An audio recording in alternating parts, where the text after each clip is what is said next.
Buenas tardes, mi grupo está conformado por Zuli Valeria Cuervo, Jenna Castro y quien les habla, Jessica Vanessa Suspe García.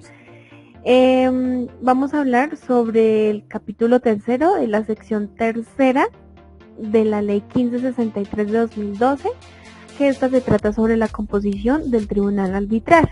Vemos que en el artículo 72 nos habla de los números de árbitros, que las partes pueden determinar libremente el número de árbitros. En el artículo 73, pues un nombramiento de los árbitros.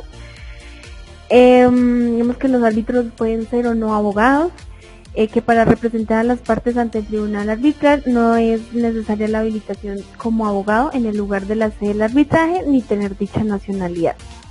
Las partes podrán acordar libremente el procedimiento de la asignación de árbitro o a los árbitros. Digamos que a falta de ese acuerdo, el arbitraje con árbitro único, si las partes no consiguen ponerse de acuerdo sobre la designación del árbitro dentro de los 30 días, contados a partir de la solicitud de ellos, la autoridad judicial procesal procederá al nombramiento a instancia de cualquiera de las partes. Vemos también que nos hablaba que cuando en un trámite de nombramiento convenido por las partes, pues una de la parte actúe conforme a lo estipulado o a dicho trámite. En el artículo 74, pues el arbitraje entre partes con sujetos o entre más o más de dos partes. Digamos que cuando se haya de nombrarse tres árbitros y exista pluralidad de demandantes o demandados. El artículo 75 nos habla de los motivos de recusación. La persona a quien se comunique un posible nombramiento como árbitro, pues deberá revelar todas las circunstancias que puedan dar lugar a dudas justificadas de su incapacidad o independencia. En el artículo 76 nos habla sobre el procedimiento de recusación. Digamos que en ese procedimiento de recusación del arbitraje internacional, pues las partes podrán acordar libremente el procedimiento de recusación de los árbitros o someterse al procedimiento contenido en el reglamento arbitral, que es a falta de un acuerdo o reglamento arbitral aplicable, se seguirán, pues, digamos, unas reglas, que la recusación debe formarse tan pronto sea conocida la causa que la motive, que el árbitro recusado como la otra u otras partes podrán manifestarse dentro de los 10 días siguientes a la notificación de la recusación. Si la otra parte no conviene la recusación y el árbitro recusado niega la razón o no se pronuncia, se procederá de la siguiente manera. Tratándose de un único árbitro, pues la recusación será resuelta por la institución arbitral. Si se recusa por la misma causa o más de un árbitro, resolverá la institución arbitral que hubiere participado de su nombramiento. Mientras se tramite la recusación, el tribunal arbitral, incluyendo el árbitro recusado, podrá proseguir las actuaciones arbitrales y dictar laudos. En el artículo 77 nos habla de la falta o imposibilidad del ejercicio de las funciones, que dice que a falta de acuerdo de las partes, un árbitro se vea impedido de jure facto para el ejercicio de sus funciones o no les ejerza dentro de un plazo razonable por el motivo que sea, cesará en su cargo si renuncia a las partes que acuerdan su remoción. Que la renuncia de un árbitro o el acuerdo de las partes para la cesación de las funciones no se considera como aceptación de la procedencia de alguno de los motivos mencionados. Como artículo 78, pues nos habla del nombramiento del árbitro sustituto, pues nos dice que a falta de acuerdo a las partes, cuando un árbitro cese en su cargo, en virtud de los textos en el artículo 76 o 77, en los casos de renuncia por cualquier otro motivo de remoción, por acuerdo de las partes o expiración de su cargo.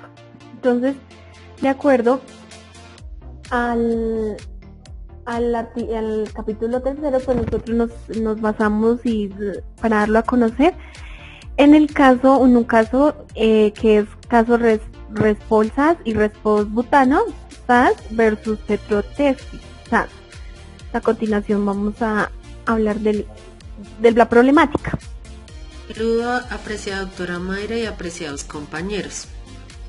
El presente trabajo proviene de la materia de Derecho de Arbitramiento Internacional, el cual titulamos Caso Repsol S.A.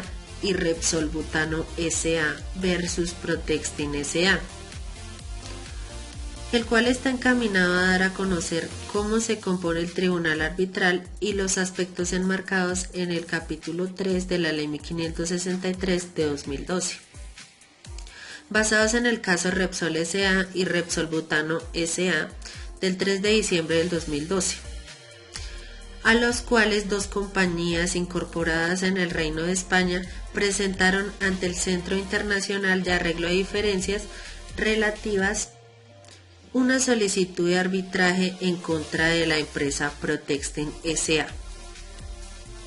Se trata de una investigación dogmática, básico-jurídica, teniendo en cuenta que el objeto de estudio está encaminado al desarrollo normativo, orientando a identificar cómo se va a llevar a cabo la exposición del tribunal arbitral frente a un proceso arbitral internacional que se constituye de todas aquellas características que implican a conocer y desistir sobre un litigio en el cual se encuentra un tercero neutral que se encarga de resolver dicha controversia.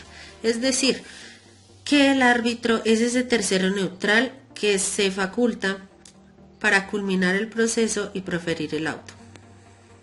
Ahora pasaré a hablarles de la problemática de nuestro caso, dado que nosotros quisimos enfatizar artículo por artículo. El artículo 72 nos habla del número de árbitros, el cual nosotras estipulamos en nuestro caso que el 18 de diciembre del 2012 el Centro de Arbitraje registró la solicitud de arbitraje de conformidad al artículo 10 de la Ley UNCITRAL sobre arbitraje comercial internacional y los artículos 3.5 y 3.6 del reglamento del Centro de Arbitraje y Conciliación de la Cámara de Comercio de Bogotá. El artículo 73 nos habla del nombramiento de los árbitros, puesto que las partes no llegaron a un acuerdo respecto al método de constitución del tribunal. El 19 de febrero del 2013, las demandantes escogieron la fórmula prevista por el artículo 11, numeral 3, literal 3 de la ley modelo. El artículo 74 nos habla de arbitraje entre las partes con varios sujetos o entre más de dos partes. Es importante mencionar que en el proceso arbitral en mención se está ante la presencia de una pluralidad de partes, toda vez que la parte demandante se encuentra integrada por dos compañías, como lo es Repsol S.A. y Repsol Butano S.A., como fue explicado con antelación. En el artículo 75 nos habla de los motivos de recusación. Entonces, en este artículo nosotros enfatizamos que Protextin S.A. comunicó ante el Centro de Conciliación que se oponía a la propuesta de designación del señor Henry Álvarez como presidente del tribunal, que procedería a designar un árbitro en los próximos días. En el artículo 76, donde nos habla del procedimiento de recusación, Protextin S.A. sostiene que el profesor Orrego Vicuña carece manifiestamente de las cualidades exigidas por la ley. En particular, Protextin S.A. sostiene que el profesor no podría jamás inspirar confianza en su imparcialidad de juicio. En el artículo 77, donde nos habla de a falta de posición de ejercicio de las funciones, nosotras nos basamos que el 17 de julio del 2013 Protextin S.A. propuso la recusación del profesor Orrego Vicuña y el profesor Wobeser de conformidad al artículo 14 de la ley UNCITRAL. El 18 de julio del 2013 el centro informó a las partes que el procedimiento quedaba suspendido de conformidad a las reglas de arbitraje hasta que se tomase una decisión sobre la propuesta. Sobre el artículo 78, donde nos habla del nombramiento del árbitro sustituto, en este básicamente estipulamos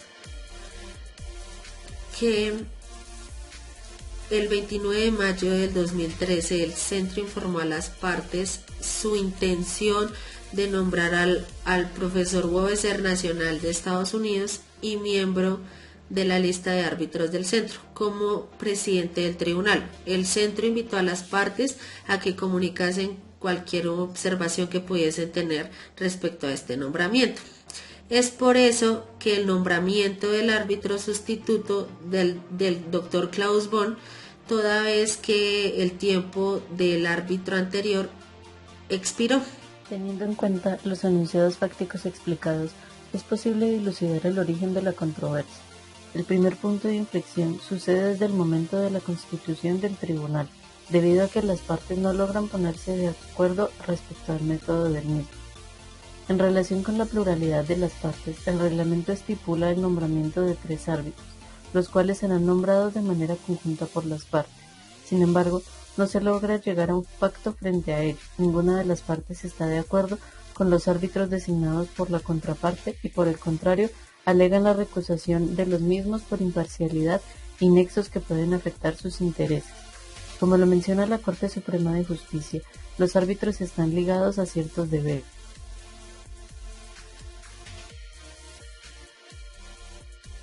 Entre la recusación es un cuestionamiento al árbitro, a su independencia o imparcialidad, basada en una duda justificada referida a un conflicto de interés. También es una respuesta al incumplimiento de los requisitos para ser árbitro. En primer lugar, se realizó una propuesta de recusación de parte de Petrotesting en contra del profesor Orrego Vicuña, por considerar que tiene cierta predisposición a perjudicar los intereses de la compañía, en razón a que prescindió 3 tribunales que emitieron laudos condenando a Petrotesting. Sin embargo, es de considerar que Petrotesting no ha comprobado que exista nexo alguno entre los casos en mención con el caso concreto del que trata el presente análisis, por lo que se considera que los argumentos expuestos por la demandada son meras especulaciones sin ninguna prueba objetiva concreta. Adicionalmente, se recalca que en la composición de los tribunales arbitrales, cuyos casos se cuestionan, no estaban conformados por un árbitro único, sino que estaban integrados por 3 árbitros, lo que prueba que la decisión contenida en los laudos no fue adoptada de manera unilateral e indiscriminada por el profesor Orrego.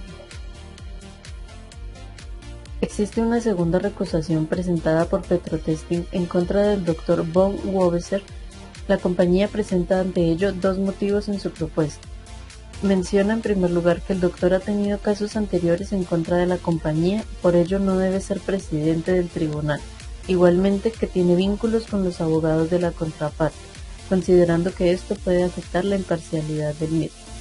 Frente a ello, se debe tener en cuenta que los casos que son señalados por la demandada no versan sobre hechos similares a los del caso concreto, son sustancialmente distintos y fueron culminados por mutuo acuerdo de las partes, por lo cual es una acusación irrelevante. No se tiene en cuenta ninguna causal que pueda ingerir que hay falta de imparcialidad por parte del árbitro. En relación a los vínculos que tiene con la firma de abogados que representa a las compañías demandantes, es importante agregar que fueron contactos mínimos y sin importancia, que se refieren a una ocasión en la que el doctor estuvo involucrado como asesor en un caso que culminó 9 años atrás. De la misma forma, el doctor ha estado involucrado en más de 90 arbitrajes, por lo que resulta insignificante un contacto poco estrecho con la firma de abogados. Se incumple con uno de los factores señalados por la doctrina, que es la actualidad del hecho, siendo una situación que se generó en el ejercicio de las funciones arbitrales. La recusación presentada en contra del Dr. von Wobeser no reúne los requisitos que para que se pueda considerar que es imparcial o independiente, toda vez que la acusación se basa en la asignación del mismo en otros casos en contra de la compañía. Sin embargo, ello no significa que no cumpla con las cualidades necesarias para conocer del caso. Por los enunciados explicados anteriormente y su debida justificación, además, habiendo analizado los hechos y argumentos de las partes, se procede a rechazar la solicitud de recusación en contra del profesor Francisco Urrego Vicuña y el Dr. Klaus von Wobeser, presentada por Petrotesting S.A., por lo que, de igual forma, no se realizará el nombramiento de un árbitro sustituto y se seguirá con el curso normal e inicial de la composición del tribunal arbitral. Como conclusiones de nuestro caso, pues nos deja, digamos, que la legislación dispone que las partes gocen de autonomía para designar conjuntamente a los árbitros y determina que solo ante la ausencia de dicho consenso queda librada la competencia de los centros de arbitraje o de la jurisdicción ordinaria. Para proceder con el nombramiento, más allá de que dicha regla legal prevea que las partes poseen la primera prerrogativa para seleccionar a sus árbitros conjuntamente, lo que desecha que cada extremo del litigio pudiera seleccionar individualmente su árbitro, figura llamada árbitro parte. En primer lugar, brinda a las partes que, como nadie conoce la controversia, la posibilidad de escoger profesionales expertos en el área temáticas que circulan aquellas, con lo que se asegura las condiciones más apropiadas de comprensión de las posturas del conflicto. Es por esto que la recusación representa el instrumento procesal que le otorga a las partes a fin de que en diversos supuestos que consideren que existan dudas respecto de la imparcialidad o independencia de los árbitros, incumplimiento de lo estipulado en la ley, su reglamento, puedan invocar el retiro del árbitro o los árbitros del proceso arbitral. Muchas gracias.